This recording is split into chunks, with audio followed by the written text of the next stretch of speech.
രാവിലെ കണ്ണു തുറന്ന മീര തൻ്റെ കൈയോട് ചേർന്നിരുന്ന രുദ്രൻ്റെ കൈ നോക്കി. രാത്രിയിൽ അവളുടെ ഇടത് കൈയോട് തൻ്റെ കൈവിരലുകൾ കോർത്തു പിടിച്ചാണ് അവൻ ഉറങ്ങിയത് തന്നെ. പരസ്പരം കോർത്തു പിടിച്ചിരിക്കുന്ന ആ കൈകളും വിരലുകളും ഒരു ചിത്രം പോലെ അവൾ നോക്കി നിന്നു. അവൾ അവൻ്റെ മുഖത്തേക്ക് നോക്കി. കള്ളമില്ലാത്ത നിഷ്കളങ്കമായ മുഖം ആസ്വദിച്ച് നോക്കണമെന്ന് വിചാരിച്ചാൽ ഒരു പകൽ മുഴുവനും നോക്കി നിന്നാലും മതിയാവില്ല. അത്രയധികം ആകർഷണീയമായിരുന്നു അവൻ. അവൾ തൻ്റെ വലതു കൈ നീട്ടി അവൻ്റെ കവിളിൽ പതുക്കെ കൈവച്ചു. അത് മൃദുവാണെന്നോ കഠിനമാണെന്നോ പറയാൻ കഴിയില്ലായിരുന്നു. രണ്ടും കലർന്ന ഒന്നായിരുന്നു. നേരിയ ചൂടുണ്ടായിരുന്നു അവന്. പനിയാണെന്ന് പറയാനും കഴിയില്ല. തൻ്റെ ചൂണ്ടുവിരൽ കൊണ്ട് അവൾ അവൻ്റെ കവിളിൽ തഴുകി. അതിനുമപ്പുറം മറ്റൊന്നും ചെയ്യാൻ അവൾക്ക് തോന്നിയില്ല. തൻ്റെ ചേച്ചിയുടെ ഓർമ്മയിൽ അവൻ കരഞ്ഞതിനെക്കുറിച്ച് ആലോചിക്കുമ്പോൾ അവളുടെ മനസ്സ് വിങ്ങി. അവനെ നോക്കിയപ്പോൾ അവൾക്ക് വലിയ സഹതാപം തോന്നി. അവൻ്റെ മുഖം ഇഞ്ചോടിഞ്ച് സൂക്ഷ്മമായി നിരീക്ഷിച്ചു കൊണ്ടിരിക്കുന്ന അവളുടെ ഇടതു കൈ അല്പം മുറുകി. അവൾ കൈകളിലേക്ക് നോക്കി. അവൻ അവളുടെ കൈകൾ മുറുകെ പിടിച്ചിരിക്കുകയായിരുന്നു. വീണ്ടും അവൾ അവനെ നോക്കിയപ്പോൾ അവൻ മെല്ലെ കണ്ണു തുറന്നു. മീര എന്ന് വിളിച്ചുകൊണ്ട് അവൻ തൻ്റെ മറ്റേ കൈ അവളുടെ വലതു കൈപ്പത്തിയുടെ മുകളിൽ വെച്ചു. അവളുടെ കൈ അല്പം താഴേക്ക് നീക്കി അവൻ്റെ ചുണ്ടുകളോട് ചേർത്ത് വെച്ചു. അവിടെ ഒരു ചെറിയ ചുംബനം നൽകി. നേരത്തെ സ്വയം നിയന്ത്രിക്കാനാവാത്ത വണ്ണം നാണം തോന്നിയവൾക്ക് എന്തൊക്കെയോ പുതിയ വികാരങ്ങളും വന്നു അവളിൽ. അവൾ കണ്ണുകൾ താഴേക്ക് പോയി. അവളൊട്ടും പ്രതീക്ഷിക്കാത്ത വണ്ണം അവൻ അവളുടെ കൈവെള്ളയിൽ ചുംബിച്ചു. ഓരോ ചുംബനവും അവളുടെ നാണത്തെ ഇരട്ടിയാക്കി കൊണ്ടേയിരുന്നു. നിന്നെ എനിക്ക് ഒരുപാട് ഇഷ്ടമാണ് മീര എന്ന് പറഞ്ഞുകൊണ്ട് അവളുടെ കൈകളിൽ ഒരുപാട് ചുംബനങ്ങളും അവൻ നൽകി. അവളുടെ ചുണ്ടുകളിൽ ഒരു ചെറിയ പുഞ്ചിരി വിടർന്നു. അവൻ്റെ ഇടതു കൈയോട് ചേർത്തിരുന്ന അവൻ്റെ കൈ അവൾ തൻ്റെ മുഖത്തിനടുത്തോട് വലിച്ചെടുത്തു. എന്നിട്ട് അവൻ്റെ കൈപ്പത്തിക്ക് മുകളിൽ അവൾ തൻ്റെ ചുണ്ടുകൾ അമർത്തി. രുദ്രൻ ചെറുതായിട്ടൊന്ന് അത്ഭുതപ്പെട്ടു. അവളുടെ ഒരൊറ്റ ചുംബനത്തിൽ അവൻ്റെ ശരീരം മുഴുവൻ ഒരു തരിപ്പ് പടർന്നു. ശരീരത്തിൽ ഓരോ ഞരമ്പിലും ഒരു മിന്നൽ പാഞ്ഞതുപോലെ തോന്നിയവന്. ഗുഡ് മോർണിംഗ് മീര എന്ന് പറഞ്ഞുകൊണ്ട് അവൻ അവളെ നോക്കി പുഞ്ചിരിച്ചു. ഗുഡ് മോർണിംഗ് എന്ന് മറുപടി കൊണ്ട് തന്നെ അവൻ അവളുടെ കൈകൾ പിടിയയച്ചു. ഹിരണി തൻ്റെ പതിവ് രാവിലത്തെ ജോലിയിലേക്ക് കടന്നു. ഓഫീസിലേക്ക് പോകാൻ റെഡിയായി അവൾ ഹാളിലേക്ക് വന്നു. ഹിരണി ചേച്ചി, കാർത്തികേട്ടൻ 3 ദിവസത്തിനുള്ളിൽ വരാൻ പോവുകയാ എന്ന് ഉറക്കെ വിളിച്ചു പറഞ്ഞുകൊണ്ട് അവളുടെ മുന്നിലൂടെ ഹാളിലേക്ക് ഓടി വന്ന വെങ്കിടിയുടെ അനിയത്തി മാളു. കേട്ടത് വിശ്വസിക്കാനാവാതെ ഹിരണി അവിടെ സ്തംഭയായി നിന്നുപോയി. കാർത്തിക് ഇവിടെ വരാൻ പോകുന്നു എന്ന വാർത്ത എങ്ങനെ ഉൾക്കൊള്ളണമെന്ന് അറിയാതെ അവൾ പതറി. അതേസമയം അവൻ്റെ മുന്നിൽ ചെന്നു നിൽക്കാനുള്ള ഭയം അവളെ വേട്ടയാടാനും തുടങ്ങി. ഓഫീസിലെത്തിയ ശേഷവും അവൾ ആകെ പരിഭ്രമിച്ചാണ് അവിടെ ഇരുന്നത് തന്നെ.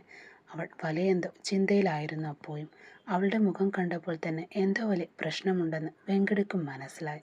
എന്തു പറ്റി ഹിരണി? ഉച്ചഭക്ഷണ സമയത്ത് അവളുടെ പ്ലേറ്റിലേക്ക് ഭക്ഷണം വിളമ്പിക്കൊണ്ട് അവൻ ചോദിച്ചു. അവൾ തലയുയർത്തി മടിയോടെ അവനെ നോക്കി. എനിക്ക് ഒരാഴ്ചത്തേക്ക് പുറത്തുനിന്ന് പോകണം. കുറച്ച് ദിവസം ലീവ് വേണമായിരുന്നു സർ, അവൾ പരുങ്ങലോടെ വെങ്കിടിയോടെ പറഞ്ഞു. അതിശയത്തോടെ അവളുടെ മുഖത്തേക്ക് നോക്കിയവൻ, എന്തു പറ്റി ഹിരണി? നമ്മുടെ വീട്ടിൽ ആരെങ്കിലും നിന്നോട് വല്ല മര്യാദകേടും കാണിച്ചോ? ആരെങ്കിലും എന്തെങ്കിലും പറഞ്ഞോ നിന്നോട് എന്ന് ആകുലതയോടെ അവൻ ചോദിച്ചു. അല്ലെന്ന അർത്ഥത്തിൽ തലയാട്ടിയവൾ, അതൊന്നുമല്ല. എനിക്ക് കുറച്ച് ദിവസം ഒറ്റയ്ക്ക് മാറി നിൽക്കണം. 1 വാരം മാത്രം ലീവ് തരുമോ പ്ലീസ്? നിങ്ങൾ എനിക്ക് ഒരുപാട് സഹായങ്ങൾ ചെയ്തു തന്നിട്ടുണ്ട്. അതുകൊണ്ട് ഈ സമയത്ത് ലീവ് ചോദിക്കുന്നത് മോശമാണെന്ന് എനിക്കറിയാം. എങ്കിലും എനിക്ക് ഈ ലീവ് അത്രക്ക് അത്യാവശ്യമുണ്ട് എന്ന് തല കുനിച്ചുകൊണ്ട് അവൾ പറഞ്ഞു.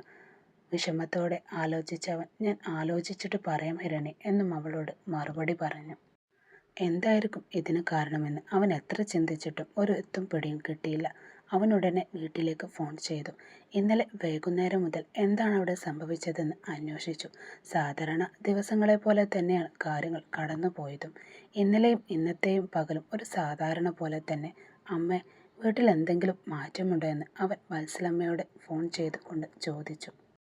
ഒരു മാറ്റവുമില്ലല്ലോ വെങ്കി എന്ന് പറഞ്ഞ് വത്സലമ്മ തൊട്ടടുത്ത നിമിഷം ഓർത്തു. ഒന്നുണ്ട്, കാർത്തിക് വരുന്നുണ്ട്. അവൻ്റെ മുറിയൊക്കെ ഒന്ന് അടിച്ചുവാരി വൃത്തിയാക്കാൻ ഞാൻ വേലക്കാരിയോട് പറഞ്ഞിട്ടുണ്ട്. ഞെട്ടിപ്പോയി അവൻ വരുന്നത് അമ്മ എങ്ങനെ അറിഞ്ഞു എന്ന് ചോദിച്ചു. അവൻ്റെ അമ്മ രാവിലെ എന്നെ വിളിച്ചു പറഞ്ഞതാടാ എന്ന് വത്സലമ്മ പറഞ്ഞപ്പോൾ അവൻ തലയിൽ കൈവച്ചു പോയി. സർപ്രൈസ് തരാൻ വന്നേക്കുന്ന ഒരു കോലം നോക്കിക്കേ എന്നവൻ മനസ്സിൽ കാർത്തികിനെ ശപിച്ചുകൊണ്ട് അവൻ ഫോണ് കട്ട് ചെയ്തു. അപ്പോൾ ഇവൾ ഒരു വാരത്തേക്ക് ലീവ് ചോദിച്ചതിന് കാരണം കാർത്തികിൻ്റെ വരവ് തന്നെയാണ്. പക്ഷേ അതിന് എന്തായിരിക്കും കാരണം? അവൻ്റെ കമ്പനിയുടെ വാതിൽക്കൽ ദിവസവും പോയി കാത്തു നിന്നവളാണിവൾ. എന്നിട്ടിപ്പോൾ ഇവിടെ വരുന്നവനെ കാണാൻ ഇവൾക്ക് താല്പര്യമില്ലേ? അവൻ ആശയക്കുഴപ്പത്തിലായി. അന്ന് വൈകുന്നേരം അവൻ കാർത്തികിനെ ഫോൺ വിളിച്ച് കാര്യം പറഞ്ഞു. ശരിയാണോടാ? നിനക്കതിൻ്റെ കാരണം വല്ലതും അറിയാമോ? വിഷമത്തോടെ കാർത്തിക് വെങ്കടിയോട് ചോദിച്ചു. എനിക്കെന്താ അറിയാടാ? അവൾ മോശം സ്വഭാവക്കാരിയാണ്. നീ തെറ്റിദ്ധരിച്ചു കൊണ്ടാണ് നിന്റെ മേലെ വെറുപ്പാണോ എന്തോ? അവൻ തിരിച്ചങ്ങോട്ട് ചോദിച്ചു. അവളുടെ മനസ്സിൽ എന്താണുള്ളതെന്ന് എനിക്ക് എങ്ങനെ അറിയാം കാർത്തിക്? അവൾ നിന്നെ അടുത്തറിയാൻ ആഗ്രഹിക്കുന്നു. അതേസമയം നിന്നെ മനഃപൂർവ്വം ഒഴിവാക്കാനും നോക്കുന്നു. സ്ത്രീകളുടെ മനസ്സ് വായിച്ചെടുക്കാൻ ഈ ലോകത്ത് ആർക്കും പറ്റില്ലടാ, അവനും കൂട്ടിച്ചേർത്തു. ശരി, ഞാൻ നാട്ടിലേക്ക് വരാം. എന്നിട്ട് അവളോട് നേരിട്ട് സംസാരിക്കാം.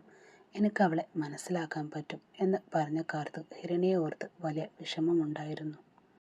നീ അവൾക്കൊന്ന് ഫോൺ ചെയ്ത് നോക്കിക്കൂടെ? വേണ്ടടാ, അവൾ ഫോൺ എടുക്കില്ല. നേരിട്ട് കണ്ടാലേ അവൾ എനിക്ക് പൂർണ്ണമായി മനസ്സിലാക്കാൻ സാധിക്കൂ എന്ന് പറഞ്ഞുകൊണ്ട് അവൻ ഫോൺ വെച്ചു. അന്ന് വൈകുന്നേരം വീട്ടിലേക്ക് മടങ്ങുമ്പോൾ, സാർ, എൻ്റെ ലീവിൻ്റെ കാര്യം എന്തായി? ആലോചിച്ചോ എന്ന് ഹിരണി വെങ്കടിയോടായി തിരക്കി. ലീവ് തരാം. ഒരു വാരം നല്ലപോലെ റെസ്റ്റ് എടുത്തിട്ട് തിരികെ വാ, അവൻ പറഞ്ഞു. അടുത്ത ദിവസം വൈകുന്നേരം അവൻ്റെ കാറിൽ കയറാതെ റോഡിലൂടെ പോവുകയായിരുന്നു ഒരു ഓട്ടോയ്ക്ക്. കൈ കാട്ടി അവൾ അതിൽ കയറിപ്പോയി. അവളെ ശ്രദ്ധിച്ചു കൊണ്ടിരുന്ന വെങ്കടി ഉള്ളിൽ ചിരിച്ചു. അന്ന് രാത്രി അവൻ ഫോണെടുത്ത് ഹിരണിയുടെ ഫോൺ ലൊക്കേഷൻ എവിടെയാണെന്ന് ട്രാക്ക് ചെയ്യാൻ നോക്കി. കണ്ടെത്താനായില്ല. അവൻ വിളിച്ചു നോക്കിയപ്പോൾ സ്വിച്ച് ഓഫ് എന്ന മറുപടിയാണ് ലഭിച്ചത്. അവൻ നെറ്റിയിലടിച്ചു. ഈ ഫോണിനെ വിശ്വസിച്ചാണ് അവൻ അവളെ പോകാൻ അനുവദിച്ചത് തന്നെ. വെങ്കടി ഫോൺ കട്ട് ചെയ്തതും കാർത്തിക് അപ്പുറത്ത് ദേഷ്യം കൊണ്ട് പുകയുകയായിരുന്നു. അവൻ നേരെ കാർത്തികിനെ ഫോൺ വിളിച്ച് തട്ടിക്കയറി. നീ എന്താ ഭ്രാന്തനാണോ? അവൾ ഇറങ്ങിപ്പോകുമ്പോൾ നിനക്കവിടെ പുറകെ പോകാമായിരുന്നില്ലേ? അവൻ ദേഷ്യത്തോടെ ചോദിച്ചു. എടാ, അവൾ നിന്നെ പേടിച്ചാണ് ഓടിയത് തന്നെ. ന്യായമനുസരിച്ച് ഞാൻ നിന്നെയാണ് വഴക്ക് പറയേണ്ടത്. എനിക്കവളെ എവിടെയാണെങ്കിലും കണ്ടുപിടിക്കാൻ പറ്റും. നീ നാട്ടിലേക്ക് എത്തുമ്പോഴേക്കും അവളുടെ അഡ്രസ്സ് എൻ്റെ കയ്യിലുണ്ടാവും, വെങ്കടി മറുപടി പറഞ്ഞു. ശരി എന്ന് പറഞ്ഞ് കാർത്തിക് ഫോൺ വെച്ചു. അവൻ നേരെ പോയി കണ്ണാടിയുടെ മുന്നിൽ നിന്നു. ഞാൻ സുന്ദരൻ തന്നെയാണല്ലോ. അവൻ തൻ്റെ താടിയിലൊന്ന് പതുക്കെ തഴുകി. തലമുടി ഒന്ന് തിരുമ്മി ഒതുക്കി. കഴുത്തൊന്ന് വെട്ടിച്ച് കണ്ണാടിയിൽ തൻ്റെ രൂപം ഒന്നുകൂടി നോക്കി. നീ എങ്ങനെ നോക്കിയാലും അഴകുള്ളവൻ തന്നെയാ മോനെ. പക്ഷെ എന്തിനാ കണ്ണാടിയുടെ മുന്നിൽ നീ ഫാഷൻ ഷോ കാണിക്കുന്നത് എന്ന ചോദ്യത്തോടെ മുറിയിലേക്ക് കയറി വന്ന അവൻ്റെ അമ്മ ശാരദ. ചുമ്മാതാണമ്മേ എന്ന് പറഞ്ഞ് കാർത്തികിൻ്റെ കാതുകൾ ആ അമ്മയുടെ ശബ്ദം തേന്മഴ പോലെ പതിച്ചു. ആ വീട്ടിൽ മറ്റാരും അവനോട് മലയാളത്തിൽ സംസാരിക്കാറില്ല. വീട്ടിലെ വേലക്കാരി പോലും ഇംഗ്ലീഷിലാണ് സംസാരിച്ചിരുന്നത്. സ്വന്തം നാട്ടിലേക്ക് ഫോൺ ചെയ്താലും പകുതി പേർ തമിഴിലോ മറ്റോ ഒക്കെയാണ് സംസാരിക്കുക. ഇങ്ങനെയുള്ള സാഹചര്യത്തിൽ തൻ്റെ മകൻ ഇത്രയും മനോഹരമായി മലയാളത്തിൽ സംസാരിക്കുന്നത് കേട്ടപ്പോൾ ആ അമ്മയുടെ ഉള്ളം കുളിർത്തു. അതിരിക്കട്ടെ, നീ എന്തിനാ ഇത്ര പെട്ടെന്ന് ഇന്ത്യയിലേക്ക് പോകുന്നത് എന്ന് ചോദിച്ചുകൊണ്ട് അമ്മ അവനെ കാപ്പി എടുത്തു നൽകി. എനിക്ക് കുറച്ച് ഓഫീസ് വർക്കുകളുണ്ട് അമ്മേ, അവൻ പറഞ്ഞു. അവൻ അമ്മയോട് ഇതുവരെ സത്യം പറഞ്ഞിട്ടുണ്ടായിരുന്നില്ല. വലിയൊരു സർപ്രൈസ് കൊടുക്കണമെന്നാണ് അവനും വിചാരിച്ചത്. അതിലുപരി ഹിരണിയുടെ സമ്മതം ചോദിക്കാതെ സ്വന്തമായൊരു തീരുമാനമെടുക്കാൻ അവന് കഴിഞ്ഞതുമില്ല.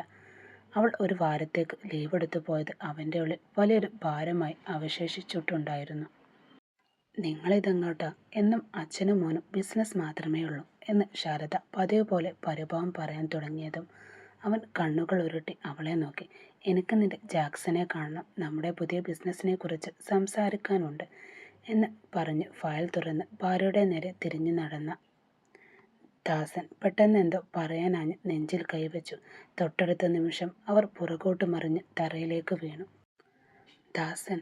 തറയിൽ വീണ ഭർത്താവിനെ കണ്ട് ശാരദ നിലവിളിച്ച് ഓടിച്ചെന്ന് അവനെ ഉലച്ചു നോക്കി. കാർത്തിക്, ഡോക്ടറെ വിളിക്കടാ എന്ന് ശാരദ ഉറക്കെ നിലവിളിച്ചതും കാർത്തിക് ഓടി വന്നു. ദാസന്റെ കൈയും കാലും പതുക്കെ കൂടിപ്പോകാൻ തുടങ്ങിയിരുന്നു. അപ്പോഴേക്കും കാർത്തിക്, വേഗം ഡോക്ടറെ വിളിക്ക്, ആംബുലൻസ് വരാൻ പറ എന്ന് കരഞ്ഞു വിളിച്ചുകൊണ്ട് അവൾ ഭർത്താവിൻ്റെ അരികിലിരുന്നു. ദാസൻ പൂർണ്ണമായും അപ്പോഴേക്കും ബോധരഹിതയായിരുന്നു. കാർത്തികിൻ്റെ കയ്യിൽ നിന്ന് ഫോൺ പതുക്കെ വഴുതിപ്പോയി. വിറക്കുന്ന കൈകളോടെ ആംബുലൻസ് വിളിക്കുക എന്നത് അവന് വലിയ പരീക്ഷണമായിരുന്നു. അങ്ങനെ ഒരു ദിവസം ഇവൻ കടന്നുപോയി. ശാരദയും കാർത്തികും ആശുപത്രി വരാന്തയിൽ കസേരയിൽ തളർന്നിരുന്നു. ജെയിംസ്, ദാസന്റെ സുഹൃത്ത്. കുടുംബം ഇത്രയും നേരം കൂടെയുണ്ടായിരുന്നിട്ട് ഇപ്പോഴാണ് അവർ വീട്ടിലേക്ക് മടങ്ങിയത് തന്നെ. ജെയിംസ് മാത്രം അവർക്കൊപ്പം അവിടെ തന്നെ നിന്നു. കാർത്തികിന് നാട്ടിലേക്ക് പോകേണ്ട വിമാനം ആ രാജ്യം വിട്ടു പറന്നുയർന്നിട്ടുണ്ടാകും. അവൻ ഇപ്പോൾ ആ ചിന്തയെ മനസ്സിലുണ്ടായിരുന്നില്ല. ഇന്നലെ വെങ്കടി ഫോൺ ചെയ്തപ്പോൾ അച്ഛന് സുഖമില്ല എന്ന വിവരം മാത്രമേ അവനും പറഞ്ഞുള്ളൂ. ബാക്കിയൊന്നും സംസാരിക്കാൻ അവന് കഴിഞ്ഞിരുന്നില്ല. വെങ്കടി സ്ഥിതി മനസ്സിലാക്കി കൂടുതൽ ചോദ്യങ്ങളൊന്നും അവനും ചോദിച്ചില്ല. ശാരദ അരികിലിരുന്ന് വിങ്ങി വിങ്ങി കരയുകയാണ്.